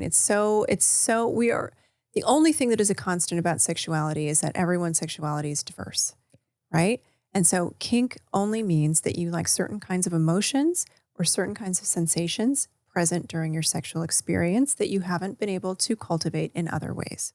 So that could be like pain, for example, people who have pain kinks. Yeah, totally. What are the ones that you hear most often and are not weird, but they might be different than what somebody who's listening to? I feel like you're such a pro at not yucking someone's yum. Yeah, I'm not going to yuck anybody's yum. I'm going to say there is no such thing as a weird kink. Yeah. Kink, by definition, is something that goes against what has been established as the norm. Okay. Right? So weird, By definition. Weird is great for kinksters. They're like, give me the weird. I love it. Right. And But for those who maybe they're not comfortable with their weird yet. Well, here's what I'll say about that. Okay, I'm such a dork, but I'm going to digress a little bit. Desire is actually a really interesting evolutionary adaptation. Do you know why desire developed in the first place? Something tells me I might have learned it in VeggieTales, but I didn't. I would assume. Doesn't go back to the Bible. No, I would assume it's because if we don't have desire, we wouldn't reproduce, and then we would die. It would be over. Totally. But what are the barriers to reproducing without desire? Safety. Okay. Well, whatever resources go into safety. I want you to imagine for a hot second somebody that you don't find attractive at a coffee shop coming up to you and giving you a big, juicy kiss. Exactly. The disgust. The disgust, right? So I feel awkward already. So is it the answer to disgust? Like the balance? Yeah, desire developed because two bodies in proximity to each other without desire, it's kind of gross. Yeah. Right. So it's like either you need the magnet of the push or the pull. So without the ick, you don't get desire. Well, exactly. It's the chicken or egg that really matters. Purpose for the ick. So there's a balance between, yes, like we cannot have pleasure if we don't know what pain is. Yes. And desire is a response to disgust. Right. And so our attraction feeds our desire and all of those things and helps us, the amount of desire we feel in the moment helps us overcome whatever disgust might be there from the near sense experience that is two bodies bumping up against each other. Which is the exact same for every kink. Wow. Right. You said something earlier about there's not enough dopamine for that one individual to overcome that one thing they don't like, but that isn't always the case for everybody. Exactly. And I love that thought. Yeah. You can't see how much dopamine you have in any one, but you can feel it. Totally. But only you can feel it. Yeah. Yeah. Interesting. Mm-hmm. Wow. And to answer your question about kinks, probably the most common kink is a foot fetish. Mm-hmm. And there are lots of reasons and lots of speculation about why foot fetishes are the most common. But one of my favorite theories about this is that in the somatosensory part of the brain, so the part of the brain that interprets sensation from different parts of the body, the part of the brain that interprets the sensations from feet and genitals are right next to each other. And so, you know, there's like a lot of like, a little crossover there. Yeah, a little intermingling of nerves. A small bridge that was built when they were like, being formed and just a little closer for them. Yeah, no, we have ongoing conversations about wiki feet because wiki feet. Wiki feet is this, and I hate that this comes up this much on our podcast. No. It's ridiculous. Today is the first day of your new life. Am I today years old? When I'm learning something, please, what is it? It's great that you came here to learn from us. We get to tell a sex therapist about wiki feet. I'm a forever student. Lauren, teach me. Go ahead. So WikiFeed is essentially Wikipedia, but for people who are known through any industry and photos of their feet.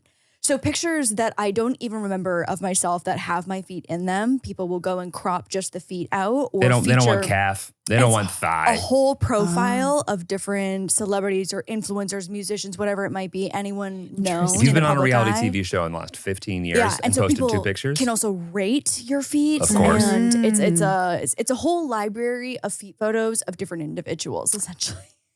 Wow. Reddit dedicated to feet. I have so many questions about this. And it's so it's so non-consensual. Yeah. Oh yeah. Incredibly non-consensual. Yeah. The entire concept. Yes. Wow. Well, thank you for that wrinkle in my brain right next to the somatic. Yes.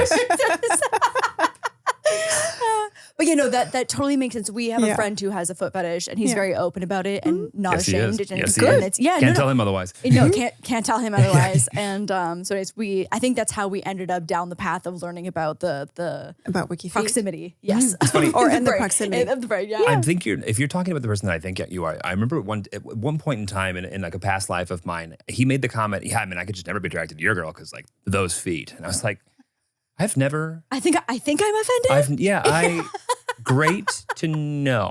I think. Okay, Yeah. got it. Yeah. I hadn't considered that one. Interesting. Yeah. No, he was, again, loud and proud about it, and we loved him for it. yeah. Yeah, love that The for kind of him. guy who would think that was an appropriate thing to say. And I'm the friend who said, okay, I got it. Cool. Yeah. Keep You're on, like, keep great. on. Her feet would never be into you either, bro. No, Yeah, no, yeah, certainly.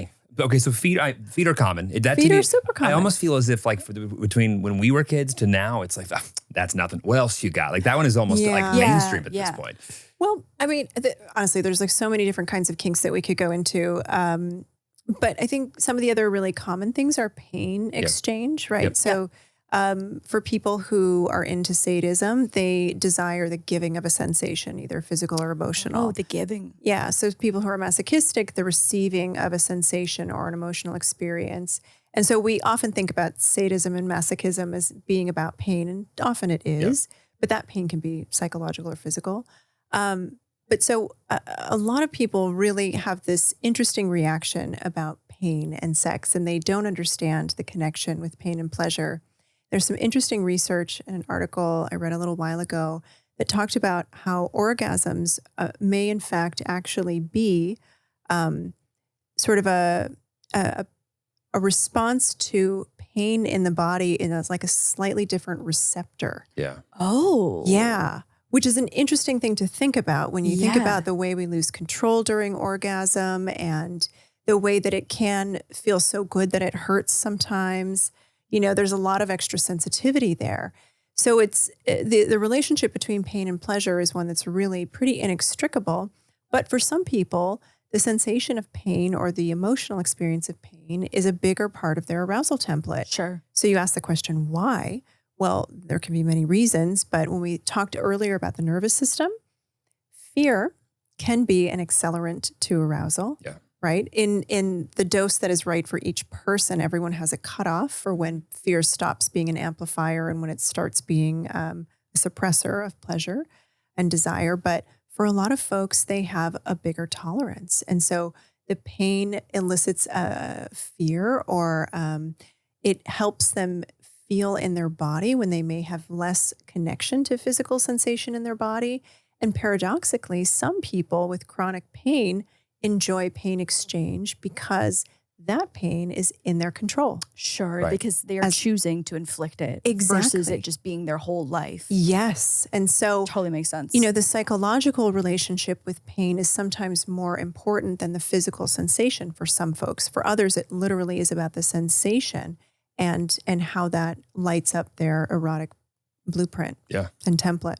How about the humiliation kink? I know that one's I feel like become more and more common, or just like had more exposure lit onto it.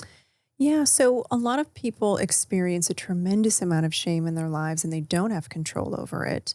And so a way to think about kinks and a way to think about sex again is like, what emotions are you trying to access? What feelings might you be trying to experience that may or may not be available in your everyday life or may not be in your control in your everyday life? Right. So similar to inflicting pain under your own, circumstances and control. Is it inflict or experience? It's experiencing. I mean, you could be self-inflicting or having someone Right. else give it to you. Sure. But yeah, so for a lot of people, it's a way that they get to experiment with and play with shame in a way that feels volitional and controllable. They can pull the stop, measure any time, and they can leave that experience if it's a fantasy. Like, we're always in control in our fantasies. And so it gives people a place of empowerment to negotiate feelings that otherwise can feel really uncomfortable. And is it whether it's possible or is it common enough that you've seen it where people have kinks almost in the opposite direction? So, for example, the humiliation, but also praise. Like, is it possible to access both of those, or do people kind of fit in categories? Yeah, that's a really good question. I don't actually know if I've seen any research on that, but because I said the only constant in sex is diversity, I would Right. imagine that there are people who, love to play with shame and also love to play with praise. I mean, when we're talking about power dynamics, there are many people who would call themselves a switch, meaning they can be a dom or a sub, a top or a bottom. Yep. And I think the same is true for praise or shame and humiliation. It kind of just depends, like, what does someone want to, again, play with and experience? Because sex is play for adults, right? And when you think about when we're kids, a lot of our fantasy play when we're kids, non-sexual, is about learning. Right. Right? We play fairies in the forest. We play house. We House. play doctor patient because we're learning. We're learning about roles. We're learning about experiences. We're negotiating authority. Kids do this all the time. I'm going to be the this. You're going to be the this. Yeah. Exactly. As a boy, we had a lot of that. Yeah. And you're going to. Oh, got it. Cool. Yeah. And this is what that means, right? And so then you get to play that out and like, oh yeah, okay, this is what that feels like. We're doing the same thing in sex, Right. right? It's Sometimes a more game of tag. explicitly. Yeah. Right. And kink, it's usually more explicit. Vanilla folks do it too. They're just a little less conscious or present with how they might be negotiating or feeling some of those things. No offense taken. Thank you. Right. None meant, Yeah, it's right? fine. I heard what I heard. Yeah. Did you see the movie Baby Girl with Nicole Kidman? I did. Oh, man, we watched that one with no trailer, and I had no idea what we were going into. Just no. Okay. I was Just no lube for the eyeballs. No, we right? really enjoyed it. I just had no Okay. idea what we were getting into, and I was like, "Oh my god!" So this Yeah. is, this Well, is here I fun. thought it was the beginning of an AMC movie, and then the entire thing ended up Was- just being Nicole Kidman. You thought you were watching a Hallmark Channel Yeah, movie? that was the idea. Yeah. No, but the whole conversation around power dynamics and Yeah. sub dom. But it's crazy to see movies in the mainstream being released at a commercially global scale Oh, yeah. where that is the subject matter. Because I don't know if that has been the case for many decades. Every once in a while, we get a movie like that. Is it an right? indie movie though? The one that like has no budget, is not on the big screen. Yeah. I mean, think about it. We had 9.5 weeks 100 years ago. I just Oh, I aged haven't- myself. haven't seen that one. no, Okay, well, We'll Get add it- it to our Give me list. another one. Give me another one. Yep. Maybe that's your Valentine's Day invitation. Yeah, 9.5 weeks. Uh-huh. Gosh, there's that scene in Desperado that's so iconic Okay. for so many people, right? But Oh, 50 Shades. 50 Shades of Grey, yeah, Yeah. that happened a decade ago or something. Like every once in a while, we do get one of these movies that sparks a big conversation about sex, and usually it is a response to whatever's going on culturally in the world. Right. So Baby Girl did a really nice job of highlighting the complexities of shame and arousal for women and the ways in which women deprive themselves. Yeah. And there's this great research. It's an article I think you can find. I think it's free access called The Other Third Shift. I talk about it in my book. But the author of that research in that article talks about sexual emotional labor in the context of heterosexual gendered relationships. And she identifies all of the kinds of emotional labor that women are often doing in their sexual relationships with men that are above and beyond and can be really draining and can be the antithesis of desire. And one of the things that she mentions is faking orgasms to preserve the ego and protect your partner, right? Yes. That's emotional labor that you might choose to do. I don't recommend it. But it really kind of separates you from desire, and it's a deprivational practice around your own pleasure. Yep. And so I think the movie did a great job of like really highlighting the fear and shame that a lot of women experience in asking for what they want, exploring what they want. They also did a great job of portraying how benevolent sexism gets in the way of men showing up and listening to their partner's actual wants and needs, right? Antonio Banderas' character was so invested in like, no, you're my wife. We have this kind of Was sex. that Antonio Banderas? Yes. It was. Did you Yes. not know that? That was Puss in Boots? That was Puss and Booze. Yeah. What? Yeah. Oh, and Desperado. The loop comes Oh full my circle. God. You're right. Yes. Yeah. This just recategorized the whole movie for me. I didn't realize I was watching Puss in Boots. That is crazy. Anyway, sorry, that unimportant. That's okay. I love that you know him from Puss in Boots. Like, if you look at his IMDb and you're just like, which one would we start with? Yeah. That's how Antonio Iconically was sexy man. Like, well, you've seen Puss in Boots, right? Which, in Shrek 2, Yeah. 3, and 4 and a Yeah. half, right? Oh of my course. gosh. got it. Brilliant. But Brilliant. no, you're totally right, because she makes that emotional bid where she puts the sheet over her head because Yeah. she's embarrassed, asking for what she wants, and he's like, "No, I cannot do that." Yeah. in his Puss in Boots voice. Right. And we might look at that as like, wow, that's beautiful and it's tender and he wants to like honor her and have that connection. Yes. And that could be true. Right. Like, the thing that his mother taught him that he thinks is what he should be doing, but And may also be what he wants, Oh, right? Like that time may and be place. the kind of sex that he enjoys more. I don't want to put, any sort of assumptions on his character. But the thing that really stood out to me was that so many men are conditioned to like not treat their wives that way. Right. And in doing that, they are disempowering their wives. They are eradicating her sexual autonomy. Right. They're basically saying, you can't want what you want. But if they heard that, they go, no, that's not And what I mean. It's not what they're consciously. Yeah. It's not a conscious thing. I know. Like, look, we all have been. But that's even bigger then. They don't even realize that they probably do want the same thing. They just don't understand it. I know. I mean, the Madonna-Whore complex has really fucked all of us up in such big ways. One more time. The Madonna-Whore complex? Please. Tell Oh, us more. This is new information. Okay. Yeah. We told you about Wiki Feet. You tell That's us right. about It's a give and take. We're reciprocal here, baby. Yeah. And I'm not going to say whose has got bigger value. We can let the audience decide. It's all fair. The Madonna-Whore complex is a term that was coined by Freud a bunch of years ago. And like Freud's problematic in all of his ways, but he had some interesting ideas. And so the Madonna-Whore complex is born out of sexism, ambivalent sexism, which tells us that there are ways that women should and shouldn't be. And if women align with these patriarchal and sexist mandates, then they're treated with paternalism and benevolence and protection and provision, right? Maybe they deserve it then? Yeah, they're good girls, Got so it. we'll protect them. We'll give them some sort of like, reward for that. And then on the other side, the women who don't show up in the world like good girls, they are to be discarded. They don't need to be protected.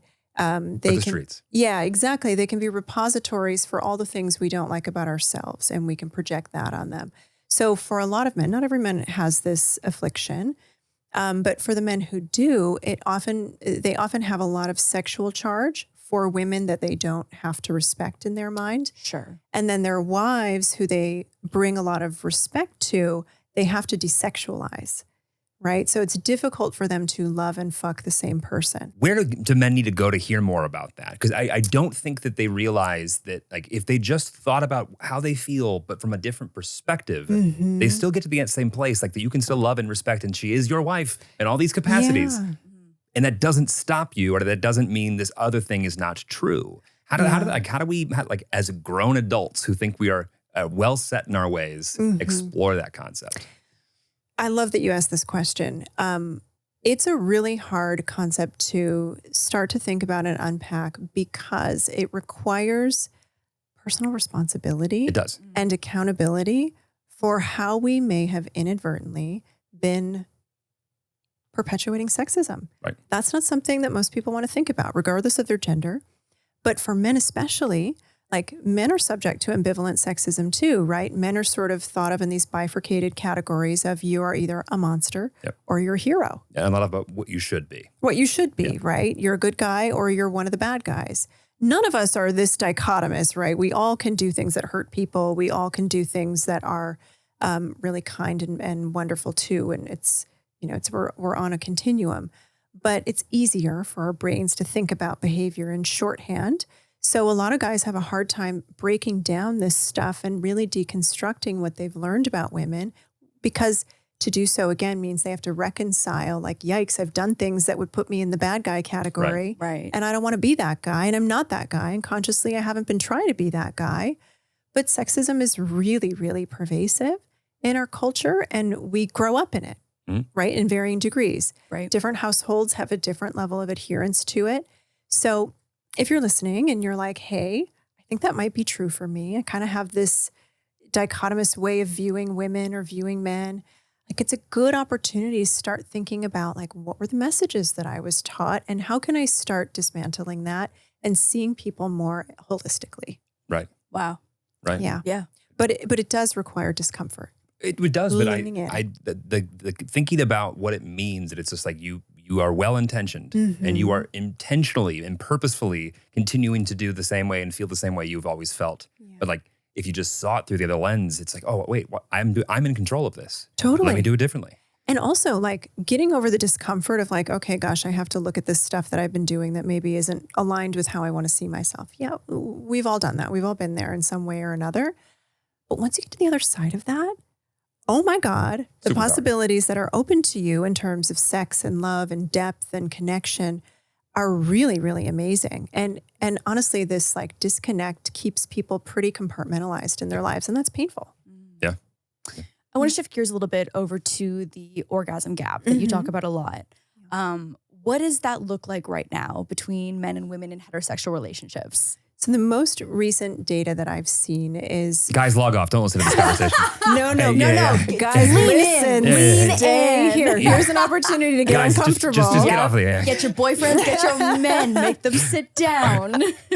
Yeah, no, this is really powerful data. So it was a study done a couple of years ago, and the sample size was close to 50,000 people. Yes. Right? I'd love to see that entry survey. Are Right. you? Right. Well, it's people of all genders and all sexual orientations. Yeah. And what they learned was that people in same-sex partnerships have orgasms about the same frequency, Right. right, Okay. as their partner. Yep. However, in heterosexual sexual dynamics, men were having orgasms at a rate of about, I think it was like 90. Don't quote me on these exact numbers because it's Friday and my brain's dumb right now. My brain is dead. But let's, for numbers' In sake, spirit. yeah, let's say it was 95% of the time, right? Yep. Men Yeah. had an orgasm. And their female partners were reporting an orgasm something like 65% of the time. So there's like a 30%. Higher than I thought it was going to be. Yeah, that's gap. higher than I Higher thought. than I thought it was That's- gonna be. Yeah. Yeah. Yeah. That's a big discrepancy. Huge. It's a huge gap. Yeah. Yeah. And when you factor in things like that sexual emotional labor I was talking about before, the faking orgasms, Yeah. a lot of guys don't know No. that their partners are not having orgasms. And there's so many reasons why this dynamic is happening. But we can close the orgasm gap with better sex education, better communication about what you want, what you don't want. Stopping faking orgasms, like please stop that right now. Yeah. As long as you physically have the safety to do that, stop it. And start talking about what does work and what doesn't work so that you can practice giving feedback in constructive ways with each other. But yeah, it's a big gap. It's a problem. I think it is about the constructive feedback because I think about all the questions that we received about how there are so many women who can orgasm when they're solo, but then they, start their interaction with their partner and they just can't get there, whether it be mentally or physically. I think it's about the constructive feedback and the open communication of being in that safe space. Totally. And just kind of coming back to when you can have an orgasm by yourself, but not with a partner, there are lots of reasons for that. Mm-hmm. Sometimes it's about the stimulation that you're getting. Sometimes you don't have as rich of a fantasy in your mind as you do when you're in solo sex, and it's up to you Right. to cultivate the whole scene, right? Sometimes it's about not trusting the other person Sure. or fearing the consequences of what might happen. So there are lots of things that can play a role in bringing another person in the room and how that can complicate arousal and desire. But yeah, definitely communication can help. Okay, so we had one specific question that I saved for the end. And obviously, I just feel like the answer to so many relationship issues is communication. Have you talked about it? Yeah, have you talked about it? But we had someone write in asking about how they are feeling unsatisfied with their partner's size. And they want to protect their partner and approach it with considerate language. Yeah. But navigating that conversation, I think, is probably incredibly daunting. Of course, right? Like you love your partner, you care about this person, you don't want them to feel inadequate in any way. It is a sensitive conversation. And it can bring couples together because, right, when you can talk about with a sense of ownership and accountability, what is or isn't happening for you as a result of genital size, it doesn't make it about your partner's worthiness, about how great of a partner they are. I think it's important to really talk about all the things that really you love about the sex life that you have and that work for you and are great about it. And to then kind of think about like, are we open to trying some new kinds of stimulation maybe? Or there are even devices where you can slip a penis into a dildo and both partners can still have the stimulation that they're looking for. So there are a lot of creative ways to stay connected and to enjoy the experience of each other's parts together. So I think, maybe talking with a sex therapist or a sex coach or a sex educator can help you brainstorm what solutions might work for you as a couple. And also if there are any ruptures that happen from the conversation, can give you a place where you can repair. Right. But lead with vulnerability, lead with empathy, make sure that you're not throwing this on your partner while you're having sex. I was going to say timing for Oh this my one God, would be yeah, would perfect. be Timing is imminent. important. Yeah, Yeah. There's a lot of wrong times to have this Yes, one. yes. Yeah. Yeah. But and it also just comes down to your point. I do think that if you can get through what was an awkward couple minutes before you started that conversation to Yeah. now we're on the same page, Mm-hmm. I can only imagine in that guy's mind realizing, oh, this person sees me for who I am. We're having better connection than ever. Exactly. I would never want to have to start over without this person again. It's a closer than anything. It's the exact opposite, I think, of what people would be afraid of. Yeah. Part of how this conversation goes is how it's approached. The other part of how this conversation goes is about the man that you're talking to and his self-esteem, his own relationship with his penis, his capacity for emotional regulation. If you're in a situation where somebody gets very defensive and rages and you feel unsafe, that's a really different conversation Totally. than having a partner who can hold space for you even when they're really uncomfortable, even when they're really insecure, right? So there are a lot of variables on both sides of this conversation that will make or break the outcome. I also think that in a world where this conversation happens after 3 years of fake orgasms, it goes very poorly.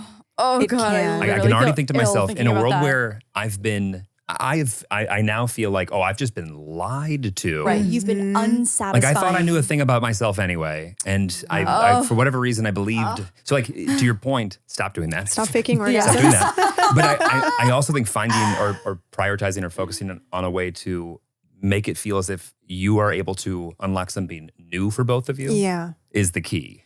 I think that's a great strategy. Yeah. I mean, I think one way that you could approach it is there's a specific kind of stimulation that I'm seeking. Yeah. Right? I want to try something new. Right.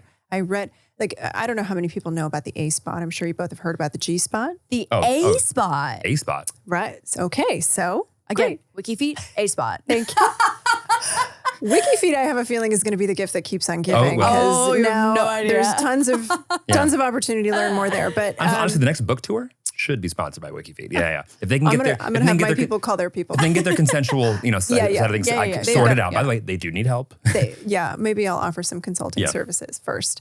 But anyway, so the A spot is just a little bit higher up in the vagina, up above the G spot, maybe like 1/2 inch to 1 inch, depending on everyone's unique anatomy. Now, it's not like the G spot in the sense that if you stimulate it, you're going to have an intense orgasm, but the A spot is great for stimulation and lubrication, right? So like the A spot is that spot that you hit and you're like, oh my God, magic is happening, right? It's great. It can increase the capacity or the potential for an internal orgasm or a G spot orgasm, but it's unlikely to generate an orgasm on its own. But anyway, like you could talk about, hey, I'm really looking for like a deeper cervical orgasm or an A spot stimulation or G spot. I want to focus on internal orgasms. And one of the things that I'm coming up against is recognizing that our anatomy aren't making that possible. And this is a great way to not make this about your partner's penis, right? Because all of our anatomy are different shapes and sizes, and one person's big is another person's small, is another person's big is another person's whatever, right? Yeah. Because our anatomy is about fit. Yep. Right. So she's taking, quote unquote, accountability for her A spot being out of reach or like where it is in her body. Correct. Yeah. Yes. Yeah. Like it's not about the size of your penis. It's about the way our genitals and our anatomy fit together. This stimulation is really hard for me to achieve. So I was thinking maybe we could try some different kinds of stimulation, right? Yeah. Maybe you could switch to digital or hand stimulation. Maybe we could bring in some vibrators and do this. Maybe we could do that, blah, blah, blah, blah. There's even this thing that you can slip your penis into and it, might reach my cervix in a different way, right? So there are lots of solutions that you can bring to this conversation that don't make it about there's something going on with you and you are inadequate that you are responsible for fixing, right? And This isn't not us. only can you not change this about yourself, but it's not good enough as it is. Right. Yeah. No, that's awful. I'm gonna order lunch. Did you want something? That would be difficult. But to your point, finding a way to almost create the experience that they can see that would be cool if I could help them with this. I think empowering them versus focusing on the obvious is key. Well, and also like it's important for any guys listening and for people partnered with guys, like we put a lot of attention on size, especially penis size, when it comes to defining power. And so the other question I might ask this listener is, what is the thing that the penis size mean? What does it mean to you, actually? Like, is this a psychological desire that you have? Right. Or a physical need. Or a physical stimulation need? Because if this is more like, okay, I associate penises of this size to mean X, Y, Z, Sure. that's a really different, conversation than it is like, I really would love to have a cervical orgasm. Right. Yeah. Right. So I think it's important to, be curious, like, what does a bigger penis mean to me? Am I attaching some like conversation about power or masculinity to my partner, or depriving him of it? Right. Right. Not depriving him of his own relationship with masculinity, but in my mind, am I deciding that he is less than because I've attached meaning to the shape or size of someone's genitals? And that happens a lot with women in breast size. And, there's a lot of criticism about labia. And like, the thing about genitals and bodies that's really important to remember is that we're all different. And no matter what is going on with your genitals or your body, somebody's into it. True. Yeah. Somebody's into it. True. Yeah, right. Exactly. You True. are Right? someone's dream Yes. ideal. Yeah. There is not a universal. Yep. And I know in society, in air quotes, like, we are society. So we bear some responsibility for like the language that society uses. But we do get a lot of societal messages about what bodies are ideal and all of that. And there's a whole lot of deconstructing that we could talk about to kind of unpack that. But it is important to really get curious, like, what meaning am I attaching to this? Right. And also, what meaning am I attaching to myself if my partner has this kind of body or that kind of body? Am I attaching my worth to something that's completely not even within my control or their control? And what's the function of that? A lot of communication. Yeah. A lot of communication. Well, this was incredible. Yeah. This was really fun. This was so insightful, and I feel like you provided so much value. Where can people find you, your podcast, and your book, and just overall, where can they find you? Thank you so much. You guys are awesome hosts. This was really fun. And I am going to take WikiLeaks to the bank. Or WikiFeet, not WikiLeaks. That's a different, Wait, yeah, that one too. a Yeah. different drama. Yeah. Anyway, this is really fun. People can reach me at modernintimacy.com. That's the name of my practice. My podcast is Get Naked with Dr. Kate. Great title. Great Thank title. you. Yeah. Great title. Thank you. And my book is What Happened to My Sex Life. You can get it everywhere you get books. And then on Instagram and TikTok, I'm at Dr. Kate Balistreri, and on YouTube at Modern Intimacy. And you still have an active practice, correct? I do. Great. Great. And I saw your website. You're in a ton of cities, right? Yeah, so I've got a team of close to 20 providers right Amazing. now. Wow. And Amazing. we are licensed for therapy services in, I think, 13 or 14 states. Wow. And then we have 2 coaches who are exquisite and they can practice globally. Okay. So- So if you're somewhere else, Yeah. then it's wow, Yeah. that's great. That's good to know. And that's modernintimacy.com. Cool. Yeah, thanks That's so really much. cool. I'm excited. I'm excited to hopefully dive into this. I'm sure we'll get 1,000 questions. So you'll have to come back. I'm sorry. I'm happy to. Yes. But thank you so much for coming. Yeah, thank you both. Thank you. All right, guys. Bye. See you next week. Bye.